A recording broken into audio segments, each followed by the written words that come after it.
Good afternoon, everyone. It's good to see a full hall. You're never quite sure what's going to happen when there's a split like that. You think, oh, for goodness sake, what if there's only one or two people to speak to? Anyway, I'm glad to see everybody's stayed with it, and hopefully you'll find this interesting and useful. Right. Hopefully I'll get this to work the right way around. Here we go. What am I going to talk about? How safe are we? Just a question, and by we, I mean in the oil and gas industry upstream, just before anyone else gets a little bit worried about whether they're going to be tested or not. Reactions to major incidents, safety leadership in particular, that's the main topic of this afternoon's presentation, and a case study from KCA Deutag. So, how safe are we? Now, I've put a graph up here which is provided in the public domain by OGP, Oil and Gas Producers Association. They produce these statistics every year. The new statistics are about to come out, if they're not out already. I didn't have access to that at the time this slide was produced, but look at that, 88 fatalities in 2012. So are we talking about an industry that suffers from a lack of funds? The oil industry suffering from a lack of funds? I don't think so. So how is it that the oil industry still manages to kill that many people in 1 year? Did we have opportunities to learn? We've talked a lot about the opportunities to learn this morning. Some cracking good examples here. Obviously, Piper Alpha in 1988. 167 people killed. We go down the list there. Every single one of these incidents was not only well known, well documented, thoroughly investigated, and umpteen recommendations made, yet we still managed to kill people. So there's a pattern emerging. Look at that, roughly every 5 years, and those are just some of the offshore incidents. It doesn't include the likes of Texas City. So, with that pattern emerging, who's next? How do you know that it's not going to be you? What do you have in place that tells you with absolute certainty it's not going to be you and your organization that's affected?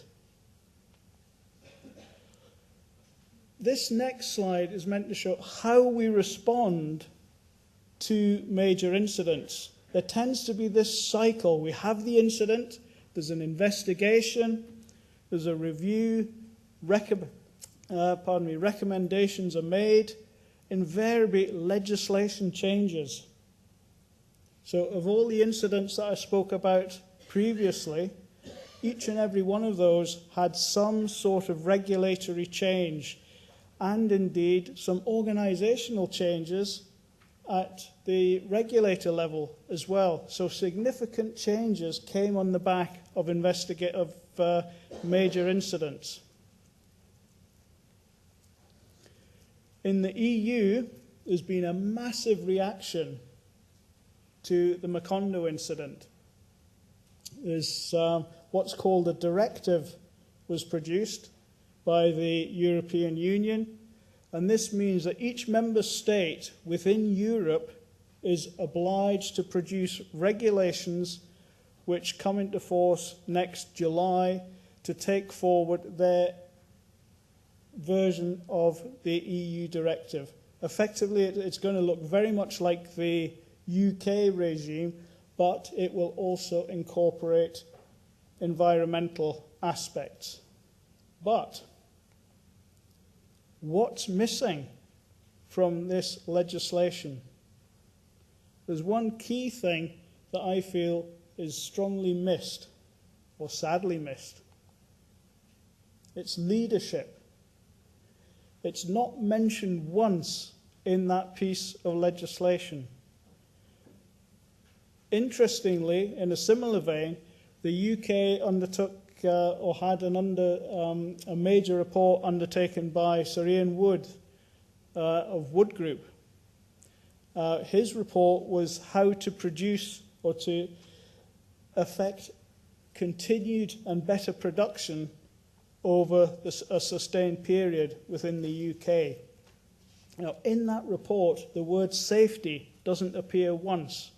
So we have all of these influences indicating that production is the important thing.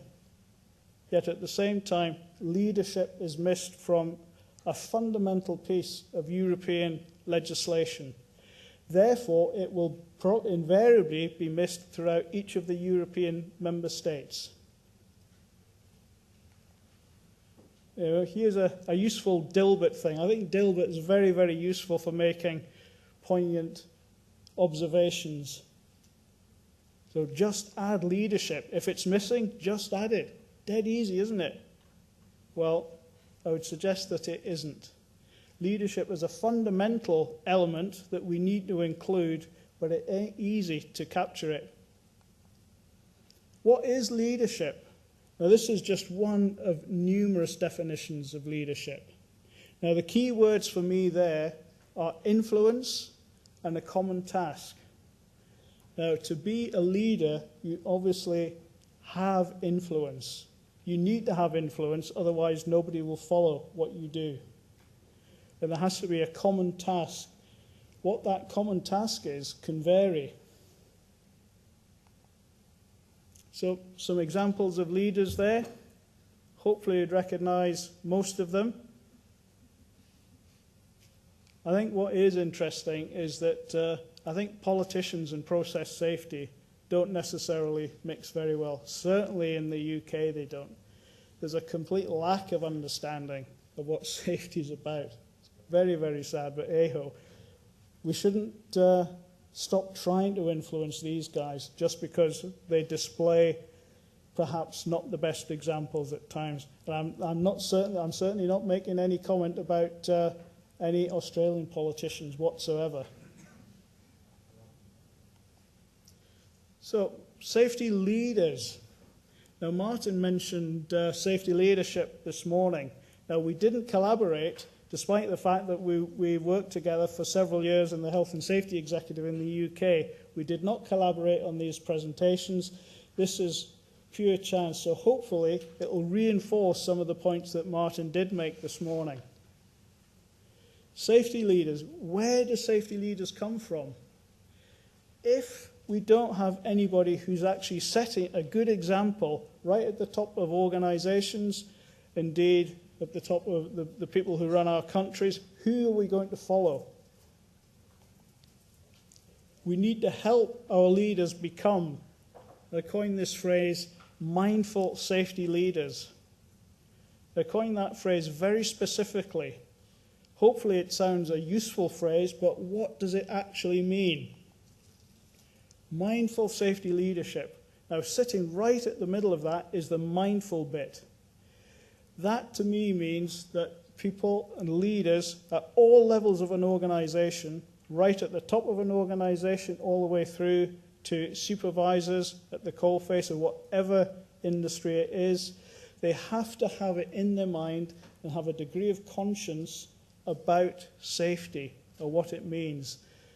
They have to understand what their influence is at all levels of the organization. So somebody right at the top, if they're making financial cuts, they have to understand what the implication of those cuts is for health and safety.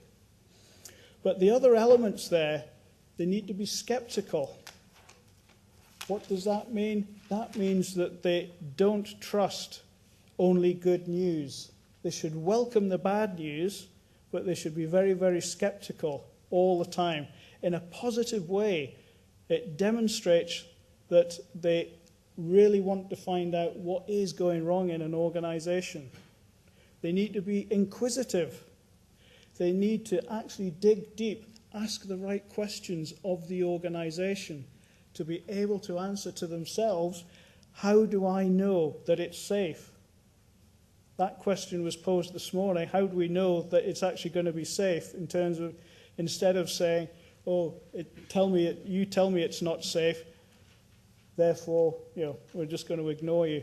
It's those people being inquisitive to find out what is going on in their own organizations. And when they find that there's something there, they take ownership. They don't pass it on to somebody else. They take ownership of that issue. They look after that issue until it's resolved. That sets a cracking good example. And finally, being authentic. I picked this word up from an offshore Europe conference several years ago. There was a paper by a young lady who was part of the psychology department at Aberdeen University, and she did a paper on authenticity. I thought, what a great word, because to me that means everybody, all mindful safety leaders, really have to prove through their own actions, through their own behaviors, that they actually believe what it is that they're saying. Because if you're not authentic about it, you're going to be found out. Absolutely found out. So that authenticity is a fundamental underpinning element of mindful safety leadership. So what's the case for safety leadership?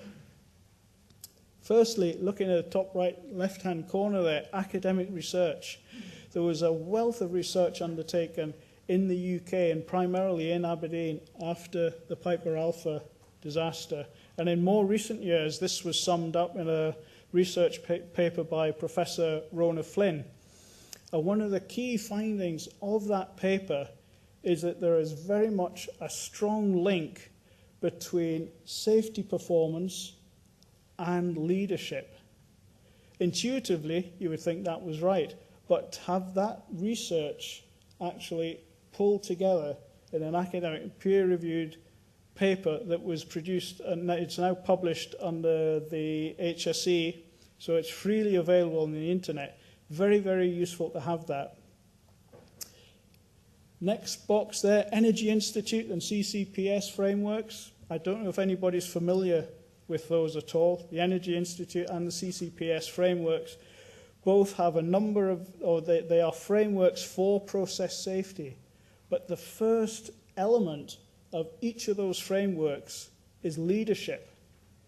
And I think it's absolutely great that that is the case. That's the first thing that you need to have in place as part of a process safety management system. It's really, really powerful to me, that. Investigation experience. Martin again talked about experiences of investigations. But one of the key things from the likes of all the major public reports and my own personal experience, and I know Martin's as well, is that invariably management and leadership are found to be lacking. Those are the root causes, invariably, of any major incident. So it's incumbent on us to get those aspects absolutely right before we can even consider having a sustainable and safe process safety system in place. Now, the bottom right-hand corner, KCA DOITAG analysis and research. There are two separate things here undertaken by KCA DOITAG. Now, the first was an analysis of 5 years' worth of incidents.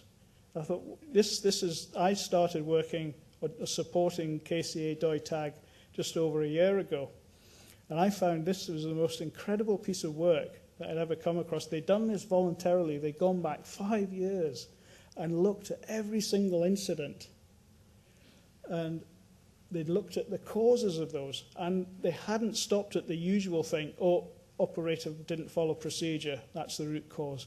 I find that's absolutely painful when people produce an investigation report and say, the guy wasn't following a procedure. You found someone to blame, which is all very handy and all the rest of it. That is never, ever going to be a root cause. The root cause will always be in the leadership chain and in the management chain. And that's exactly what KCA DOITAG found in this whole range of incidents of all different types and severity over this 5-year period. Now, it also did a chunk of research, which was looking at all of the critical tasks in the organization. And they produced safety cases of a type throughout the whole of the KCA DOITAG group. And they looked at the safety and business performance of each and every part of the organization and found that those parts of the organization which were working well with this safety case type of regime, were performing well both in terms of business but also in terms of health and safety. Intuitively, you would know that to be the case, but to actually be able to demonstrate it and show here's the empirical evidence of that, I find that absolutely so powerful, so powerful. So what have KCA Deutag done?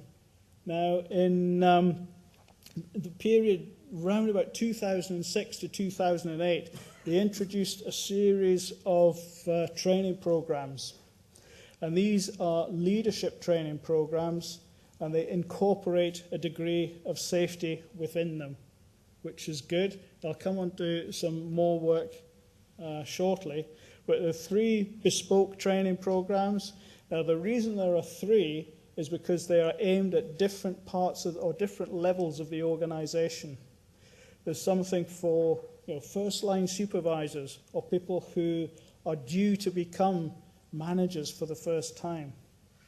There's also something about middle managers as well. But even more importantly, they've recognized that right at the top of the organization, the CEO, the senior vice presidents, all of these sorts of guys, they need this sort of coaching and training as well. So that was put in place over that particular period of time. So what did all of these different types of things give them? Well, each in its own different way gives them the skills, the tools, the language, and produces the leaders that the organization needed. So it's not perfect by any means, and we'll come on to that because we'll look at some of the performance outcomes. But to have a common language in the organization, I think is really, really useful. So when people talk in terms of bow ties, when people talk in terms of process safety, that language is out there now. So we talked about the performance bit. KCA Deutag performance outcomes. Now, what we have here is TRIR, and I hate actually including anything like this, but you have to look at the measures that are in the organization. TRIR is not a process safety measure by any means, but it is a measure of safety performance.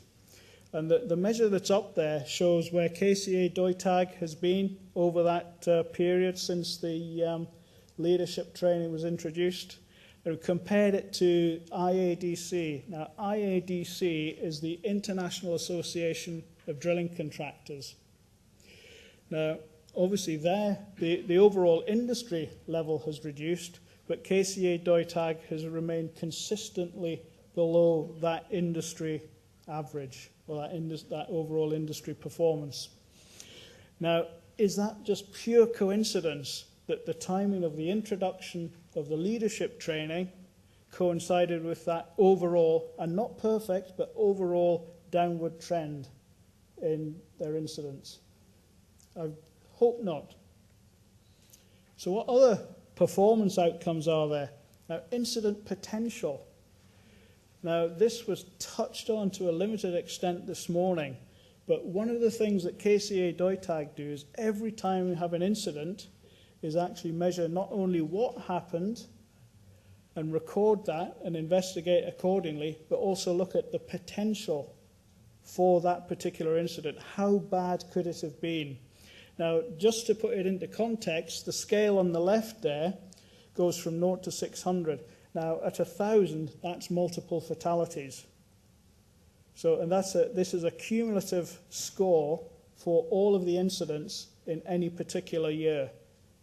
So it was good to see that the overall trend was coming down, but there were certainly 2 blips in 2010 and 2011.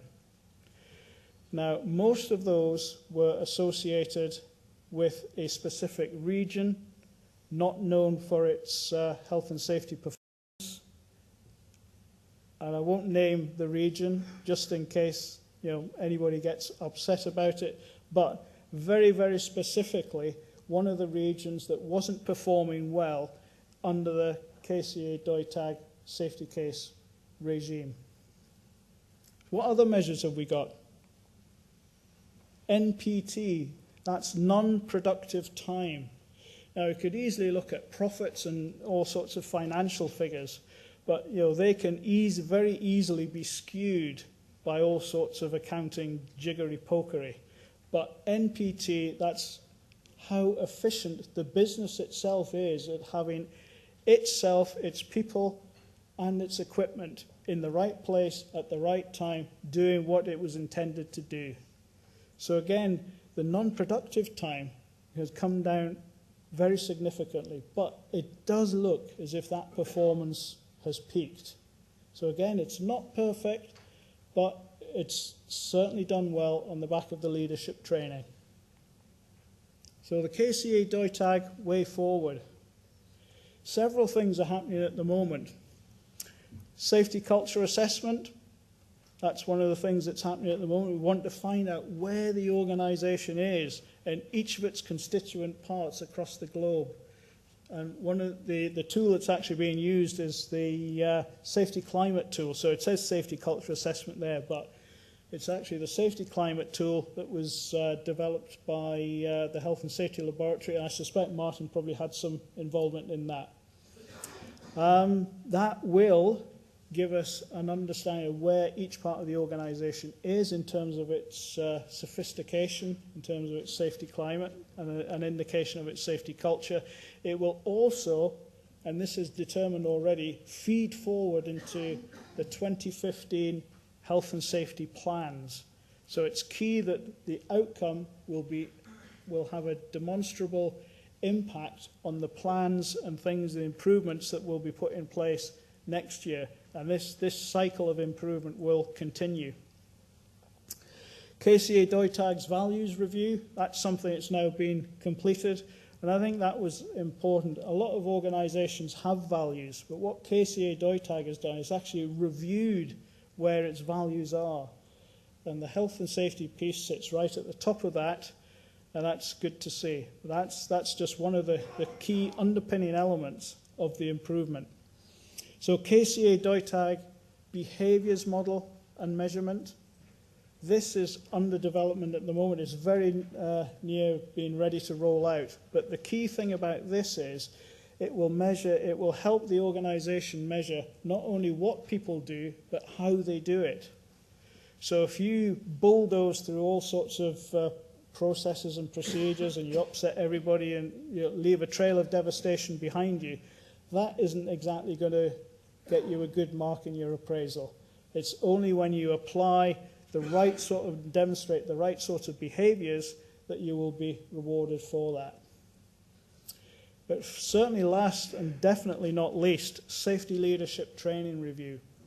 Each of the 3 training programs that I mentioned before for KCA DOITAG are coming under a fundamental review. And the reason for that is, it was a good opportunity. It was noted that the performance had potentially peaked in several different ways. There was an opportunity to do something a bit different, and I was just going to say all of these things will give us the safety or mindful safety leaders, but before I talk about what the specific improvements or changes to the KCA DOITAG training will be, or what it's going to look like, these are sort of some of the challenges that the organisation faces. Engagement. Now, if we're going to get or build a stronger and better culture, you have to engage people at all levels of the organisation. Not only at different levels of the organisation, but in different parts of the world. People who have a sort of a Western mindset can get that quite readily, but when you're talking about working in the Middle East and the Far East, also the depths of Africa, you have all sorts of very, very different approaches to culture and what is good and what is not so good. So that is absolutely key. We have to look at who we're going to engage with, how we're going to engage with these people, and really think about that before any new training is actually rolled out. That's the delivery bit. What are the messages that are going to be put out there? So finally, then there's the embedding bit, the leadership behaviours, consistency, the safety culture, maturity. But then after all of that, how do we know that this is actually having any sort of impact on the organisation? We're going to have to think about the measures that we put in place, the safety culture maturity piece. That will continue as one of the measures. So there's a whole range of different challenges there. But this is what the mindful safety leadership framework looks like. Now, down the left-hand side, you've got, I guess, bullet points, if you like, so engage, educate, and enroll. It's very important that we educate people, again, at all levels of the organisation. And that very much has to start with the top of the organisation. Because leaders of industry very much think that they know it all. In terms of health and safety, often they don't. You know, they could tell you how to run a plant, they could tell you how to check a balance sheet. Can they tell you how to engage in terms of health and safety? Some can, but many can't. So we have to educate them to develop the examples that they need to demonstrate right throughout the work process, if you like. One of the things that is important is that on the right-hand side you'll see human and organisational factors. That's one of the key skills that each and every one in the organisation will get, relevant to their particular role.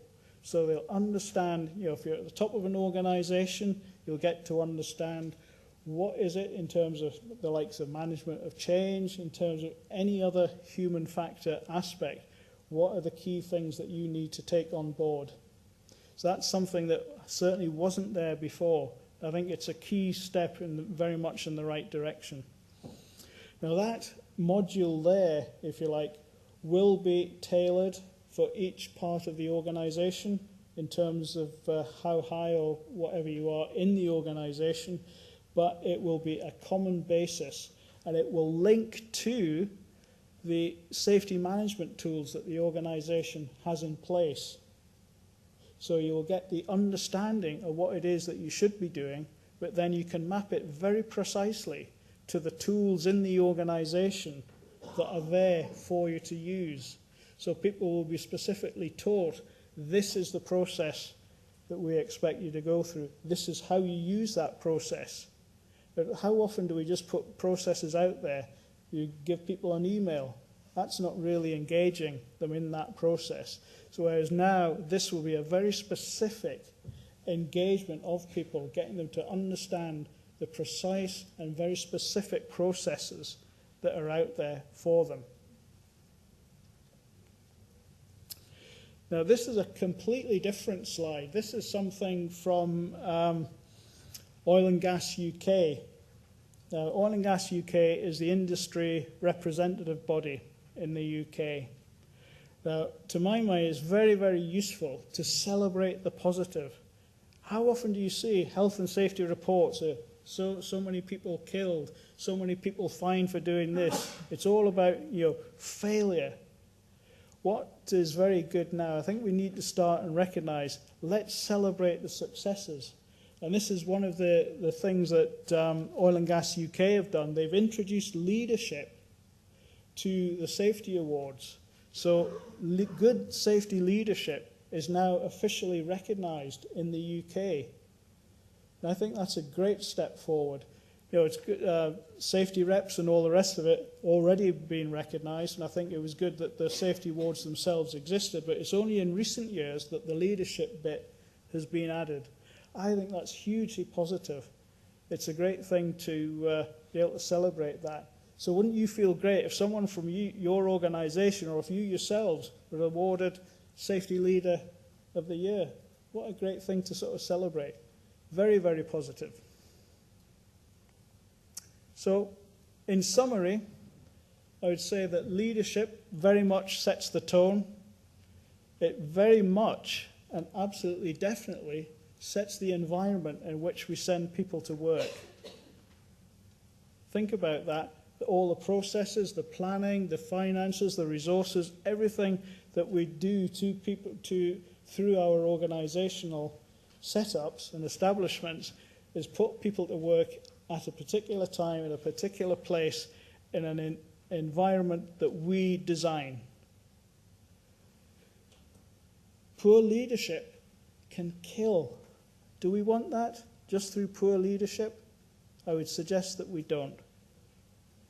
But safety leadership is very much good for business. I think that there's clear empirical evidence that that is the case.